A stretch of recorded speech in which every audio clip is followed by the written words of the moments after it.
सब भारत देशवासियों को हमारी नमस्कार। हम आपके लिए लाए हैं एक खास न्यूज जिसे सुनकर आप सब हैरान रह जाएंगे। भारतवासियों, आप सब तो जानते ही हैं कि पिछले 8 सालों से नरेंद्र मोदी प्रधानमंत्री की सीट का ओहदा संभाल रहे हैं और उन्होंने अपनी देश की जनता के लिए नई नई योजनाएं भी निकाली हैं, जिनका देश की जनता खूब लाभ उठा रही है। और इसी बीच आप सबको हम बताना चाहते हैं कि पीएम मोदी ने खाड़ी के इस्लामी देशों से संबंधों को मजबूत करने में अपना हद से ज्यादा योगदान दिया है। पिछले 8 सालों से मोदी ने संयुक्त अमीरात यानी कि यूएई का 4 बार दौरा किया है। जब मोदी ने अगस्त 2015 में यूएई का दौरा किया और वह पिछले 34 सालों में भारतीय प्रधानमंत्री का सबसे पहला दौरा था। पिछले साल 28 जून को नरेंद्र मोदी ने आज अबू धाबी एयरपोर्ट में लैंड किया। तब यूएई के राष्ट्रपति शेख मोहम्मद बिन जायद अल नाह्यान अगवानी के तौर में पहले से ही स्वागत के लिए मौजूद थे। नाह्यान का पीएम मोदी के आने कारण खड़े रहना प्रोटोकॉल के विरुद्ध था और उन्होंने केवल भारत के प्रधानमंत्री के लिए कुर्बान कर डाला था। इस बात को लेकर पाकिस्तान में मोदी खूब चर्चा में आए थे।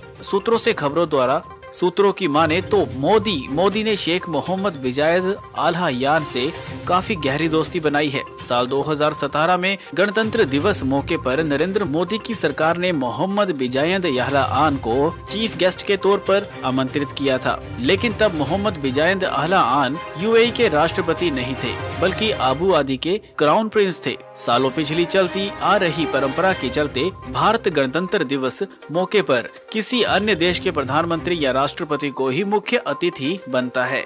आपकी ज्यादा जानकारी के लिए बता दें कि पश्चिम देशों के एक राजदूत ने कहा था कि मोदी का व्यवहारिक राजनीति वाला माइंडसेट और एक मजबूत नेता वाली शैली सऊदी और यूएई के दोनों प्रिंस बेहद पसंद करते हैं। ये मोदी ने 2016 और 2019 में सऊदी अरब का दौरा किया था। 2019 में बहरीन और 2018 में ओमान, जॉर्डन, फलस्तीनी क्षेत्र का और 2016 में कतर का दौरा किया था। नरेंद्र मोदी को सऊदी अरब, यूएई और बहरीन ने अपने सर्वोच्च नागरिक सम्मान से भी नवाजा था। थिंक टैंक कार्नेगी एंडाउमेंट ने अगस्त 2019 की अपनी एक रिपोर्ट में लिखा था, लेकिन शुरुआत में ऐसा लगा था कि नरेंद्र मोदी की राजनीतिक पृष्ठभूमि अरब प्रायद्वीप से संबंधों को आगे बढ़ाने में आड़े आएगी और मोदी हिंदू राष्ट्र के प्रबल समर्थक हैं। 2002 के दंगों के बाद नरेंद्र मोदी की अंतर्राष्ट्रीय छवि पर भी प्रभाव देखने को मिला था। खाड़ी से देशों के नेताओं और खासकर सऊदी अरब के साथ यूएई ने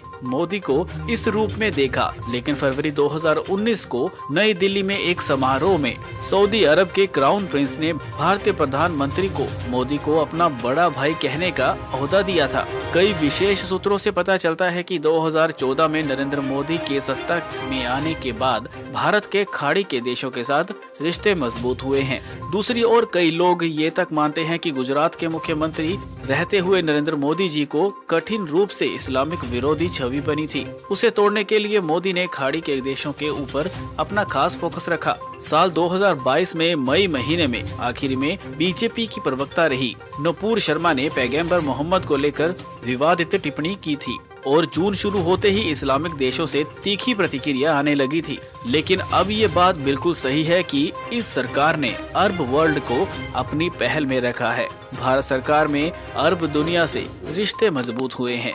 दोस्तों, आपकी इस खबर को लेकर क्या राय है? आपकी जो भी राय है वो आप हमें नीचे कमेंट बॉक्स में कमेंट करके बता सकते हैं। आप हमारे चैनल को सब्सक्राइब कर सकते हैं और साथ में दिए गए बेल आइकन पर भी क्लिक कर दीजिएगा ताकि आपको हमारी वीडियो की नोटिफिकेशन सबसे पहले मिले।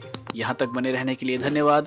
तो मिलते हैं दोस्तों अगली वीडियो में एक बड़ी खबर के साथ। चीन ने मोदी को किया कॉल, चीन से ऐसे छीन लो वीटो। दोस्तों, भारत यूएनएससी की अध्यक्षता कर रहा है, यानी कि भारत को 1 महीने के लिए इसकी अध्यक्षता करने की कमान सौंपी गई है और ये पहली बार हुआ है कि किसी नॉन परमानेंट मेंबर को कमान सौंपी गई है। तो आप समझ सकते हैं कि भारत का यूनाइटेड नेशन में कद कितना बड़ा हो गया है। आपको बता दें कि भारत को हर देश सपोर्ट करता है। रूस, फ्रांस, अमेरिका सभी सपोर्ट करते हैं, लेकिन एक देश ना सपोर्ट करने वाले चीन को इस बार भारत ने अध्यक्षता करते हुए उसे उसकी औकात बताई है और ये साफ साफ कहा है कि वो वीटो का गलत इस्तेमाल करता है और अपने स्वार्थ के लिए इस्तेमाल करता है, क्योंकि क्योंकि चीन ऐसा देश है जो भारत रिजर्व करता है वीटो के लिए उसे हाँ में सहमति नहीं देता है चीन। इसीलिए इस बार भारत का प्रतिनिधित्व करने वाली रुचिका कंबोज ने गुस्से में बहुत कुछ बोल दिया। लेकिन ऐसे मौके पर भारत के सच्चे दोस्त रूस ने भारत से डायरेक्ट बातचीत की। पीएम मोदी से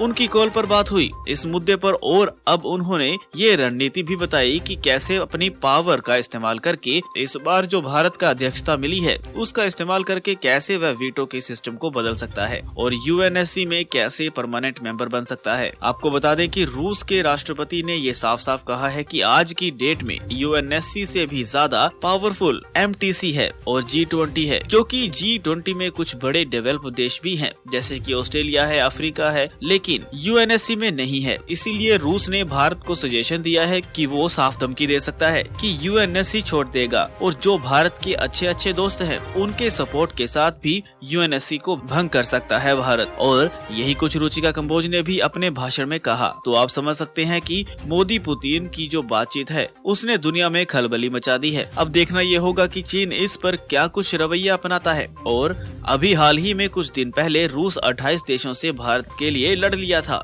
और भारत को थैंक यू भी बोला था। जी हाँ, रूस ने भारत को थैंक यू इंडिया बोलकर संबोधित किया था। ऐसा क्यों किया था रूस ने, वह भी हम आपको अब डिटेल में बताते हैं। और उसने 28 देशों से लड़कर ये दिखाया था कि भारत और रूस की दोस्ती कभी नहीं टूटेगी। दरअसल रूस भारत के उस फैसले से खुश है जिसमें भारत ने G7 और यूरोपियन यूनियन द्वारा बनाए गए नियम कानूनों को मानने से इनकार कर दिया है। उसके बाद रूस के उप प्रधानमंत्री ने भारत का शुक्रिया अदा किया है। ऐसे में भारत ने दिखा दिया है कि विश्व की राजनीति में भारत पर कोई भी दबाव नहीं बना सकता। रूस पर लगाए गए ऑयल कैप प्राइस को मानने से भारत ने इनकार कर दिया है और भारत ने साफ तौर पर ये कह दिया है कि वह रूस से पहले की तरह ही खरीदारी करता रहेगा। पहले भी भारतीय विदेश मंत्री जयशंकर ने साफ साफ ये कह दिया था कि भारत उसी से तेल खरीदेगा जिससे उसे सस्ता मिलेगा और भारत को फायदा होगा। ऐसे में भारत के इस जज्बे को देखकर रूस ने सलाम किया है और रूस की ओर से ये कहा गया है कि रूस भारत के इस फैसले का स्वागत करता है, क्योंकि भारत ने रूस पर लगे प्राइस कैप का समर्थन नहीं किया है और भारत इस वक्त